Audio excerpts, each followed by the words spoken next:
Kenalkan, kelompok kami akan menerangkan tentang review aplikasi open source cloud computing.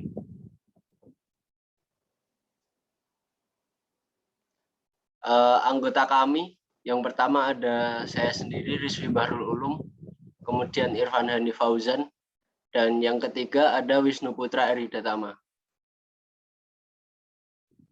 Untuk aplikasi open source, kami mereview 5 aplikasi. Yang pertama Microsoft Azure, yang kedua Apache CloudStack, yang ketiga OpenNebula, yang keempat OpenStack, yang kelima Google App Engine. Selanjutnya, untuk yang pertama ada Microsoft Azure. Microsoft Azure ini pertama kali dikembangkan atau diciptakan pada tahun 2008 yang terus dikembangkan sampai menjadi komersil di tahun 2010. Microsoft Azure ini sendiri memungkinkan kita untuk membangun sebuah aplikasi melalui cloud, baik berupa teknologi web, application, cloud service, maupun aplikasi-aplikasi yang berjalan di atas virtual machine. Next. Untuk fitur yang ditawarkan oleh Microsoft Azure, yang pertama ada Azure SQL atau Structured Query Language, yaitu sekumpulan perintah khusus yang digunakan untuk mengakses data dalam database relasional. SQL sendiri adalah bahasa komputer yang mengikuti standar ANSI atau American National Standard Institute, yang digunakan dalam manajemen database relasional. Pada Microsoft Azure terdapat Azure SQL yang merupakan cloud storage pada virtual machine. Yang kedua, Azure Redis Cache, yaitu tempat menyembunyikan atau tempat menyimpan sementara. Cache yang dimaksud untuk meningkatkan transfer data dengan menyimpan data yang pernah diakses, sehingga jika Anda ingin mengakses data yang sama, cache telah menyimpan dan akses akan dapat dilakukan dengan lebih cepat. Azure Redis Cache digunakan untuk melakukan caching yang berguna untuk meningkatkan performa dari servis sebuah aplikasi. Kemudian yang ketiga ada Azure Website Gallery. Azure Website Gallery merupakan cara mudah untuk menjelajahi dan menginstal aplikasi web open source community yang populer dari website Microsoft Azure.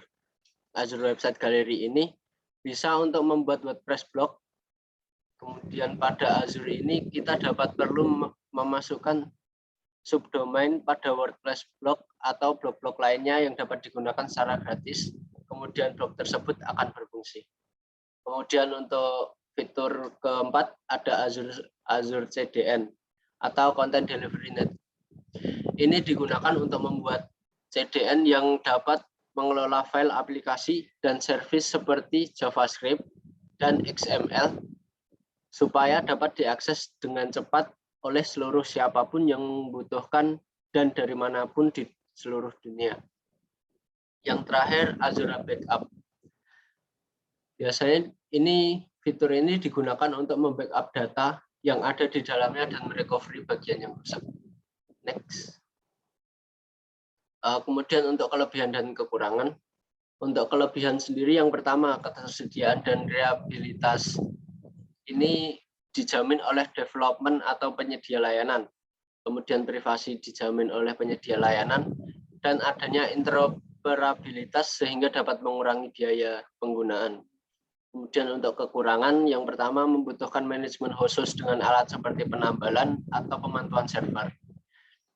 Kemudian Microsoft Azure membutuhkan keahlian untuk mengoperasikannya sehingga semua bagian yang diperlukan berfungsi atau fungsional. Yang terakhir, jika jauh dari server, maka kecepatan server akan menurun. Next. Baik, yang kedua adalah Apache CloudStack. CloudStack awalnya dikembangkan oleh Cloud.com sebelum dikenal sebagai VMOPS. VMOPS didirikan oleh Sheng Liang, Shannon William, Alex Huang, Will Chan, dan Jirdep Vittal pada tahun 2008.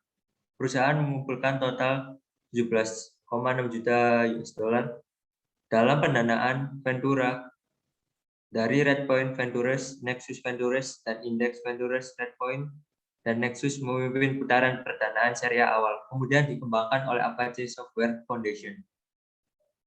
Next. Fitur yang ditawarkan oleh Apache CloudStack yang pertama yaitu ketersediaan tinggi bawaan untuk host NVM. Yang kedua, GUI web Ajax untuk manajemen. Yang ketiga, kompatibilitas API AWS. Yang keempat, hypervisor agnostic. Yang kelima, manajemen cuplikan. Yang keenam, pengukuran penggunaan. Yang ketujuh, manajemen jaringan. Yang seperti VLN atau grup keamanan. Yang ke-8, router virtual, firewall, penyeimbang beban, dan yang terakhir, dukungan multiperan. Next. Kelebihan Apache CloudStack menawarkan dokumentasi yang solid dan komunitas besar untuk pengguna dan pengembangan yang membuat pemecahan masalah menjadi lebih mudah. Adalah alat yang sangat andal untuk orkestrasi dengan kegunaan yang baik dan sederhana. Apache CloudStack merupakan solusi open source yang memungkinkan pengguna tetap berhubungan dengan komunitas kontributor di seluruh dunia yang memelihara kode sumbernya dan bekerja secara aktif untuk membuat fungsional baru, memperbaiki bug, dan membantu penggunaan lain memecahkan masalah mereka. Kekurangan di sini yaitu yang pertama di lingkungan yang besar. Banyak mesin virtual dan kumpulan penyimpanan daftar sumber daya agak lambat. Yang ketiga, bug tidak berdokumen yang dapat membahayakan seluruh infrastruktur. Next. Yang ketiga yaitu Open Nebula. Proyek Open Nebula dimulai sebagai usaha penelitian pada tahun 2005 oleh Ignacio M. Llorente dan Ruben S. Montero, dan kemudian rilis di publik pertama dari perangkat lunak terjadi pada tahun 2008. Yang bertujuan dari penelitian ini adalah untuk menciptakan solusi yang efisien untuk mengelola mesin virtual pada infrastruktur terdistribusi.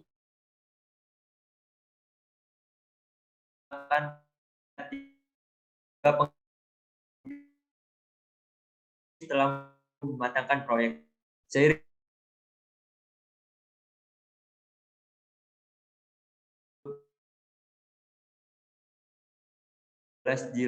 yang sekarang dikenal sebagai Open Nebula System, yang menyediakan layanan profesional bernilai tambah bagi perusahaan yang mengadopsi atau menggunakan Open Nebula. Next. Fitur yang ditawarkan oleh Apache CloudStack. Yang pertama yaitu mendukung API seperti AWS, EC2, dan OGF, OCCI. Ini mendukung SSH NX 509 untuk keamanan dan bahkan mendukung fungsi login token. Yang kedua yaitu CLI berbasis Unix yang kuat untuk administrasi. Next. Kelebihannya yaitu bebas hypervisor dan dapat mendukung hardware 32 bit maupun 64 bit. Tentu saja hal ini akan memudahkan proses integrasi sebagai jenis komputer yang berbeda kesederhanaannya. Dokumentasi untuk komponen pribadi berlangganan dukungan Open Nebula. Alat untuk membangun paket Open Nebula tujuan dikumpulkan oleh dan dihosting di g2.com. Kekurangan, mekanisme keamanan meninggalkan banyak hal yang diinginkan. Persyaratan untuk akun sudo tanpa kata sandi, konfigurasi CLI disimpan sebagai teks bahasa ini tidak dapat banyak digunakan saat ini, kurangnya dokumentasi.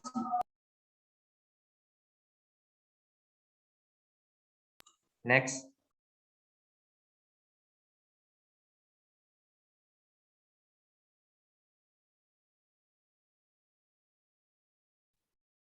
Untuk aplikasi selanjutnya yang keempat yaitu OpenStack.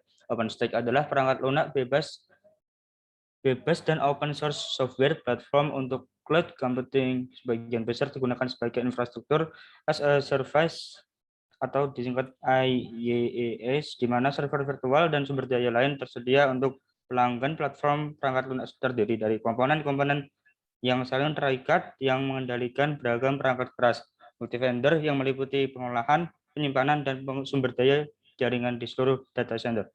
Pengguna dapat mengelolanya melalui dashboard berbagai web, hingga command line tools atau REST layanan web. Pada bulan Juli 2010, Rackspace Hosting dan NASA bersama-sama meluncurkan perangkat lunak cloud open source yang dikenal sebagai OpenStack. Rilis pertama yang resmi diluncurkan ke masyarakat dengan kode nama Austin. Muncul 3 bulan kemudian pada 21 Oktober 2010, NASA masih menggunakan cloud pribadi OpenStack dan telah mengeluarkan Request for Proposal atau RFP untuk mendukung cloud public OpenStack. Fitur yang ditawarkan oleh aplikasi OpenStack.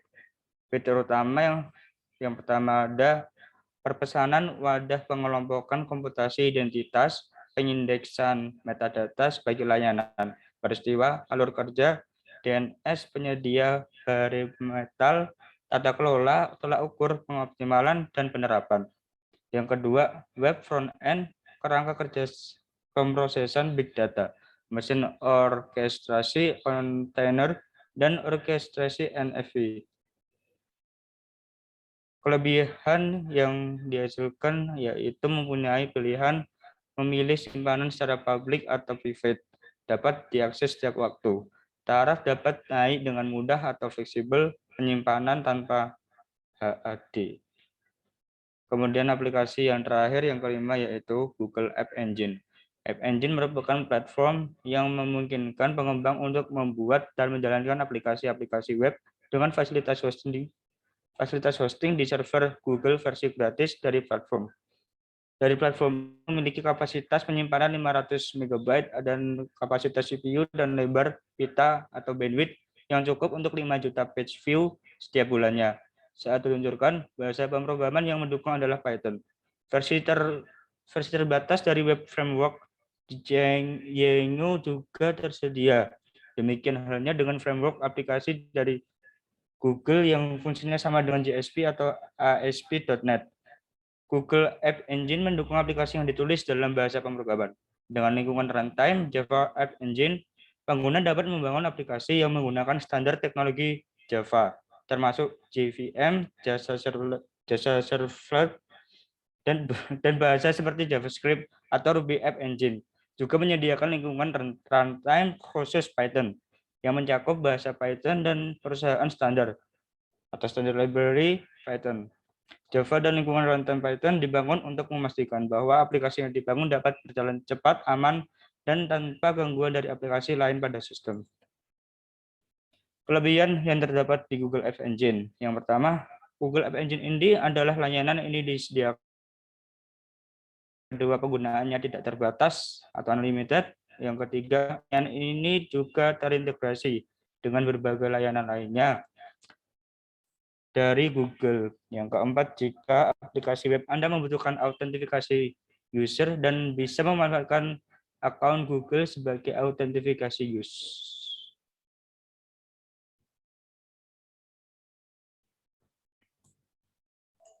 Sekian presentasi dari kelompok kami. Kurang lebihnya mohon dimaafkan apabila ada salah kata. Terima kasih. Wassalamualaikum warahmatullahi wabarakatuh.